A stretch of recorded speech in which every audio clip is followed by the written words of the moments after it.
Can you tell us anything about Steve Mnuchin?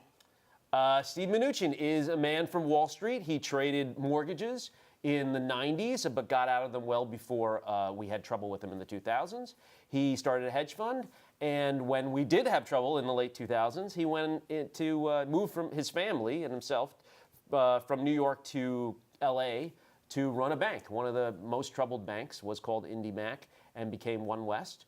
So, you know, I've seen there's been a lot of criticism about him, mostly because he doesn't have a lot of government experience, a lot of Washington experience. I think that's fair. But there's also been some criticism saying he doesn't have any experience that you need for Treasury Secretary. I think that's wrong. He's run a bank. He's seen financial markets. He has experience. You might not like his experience, but he has knowable experience. Well, he doesn't have administrative experience, so that means it's going to be essential that he puts people in place in the undersecretary positions that understand the department, understand how to administer a huge and increasingly important department like the Treasury.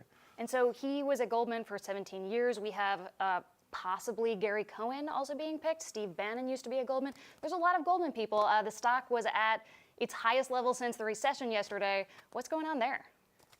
Well, I mean, it's the whole anti-Goldman thing is ridiculous anyway. So I'm glad. We've always had Goldman people. I mean, that's what Goldman Sachs. I mean, one of Hillary's top picks was going to be a Goldman person too. One of her choices people talked about a lot was going to be a Goldman person. But she probably wouldn't have ended up nominating him because of the pressure in the Democratic Party to have this symbolic resistance to Wall Street, which is what it's symbolism. I mean, you put, you know, there's going to be people from the financial industry in the government because it's an important part of what the government does.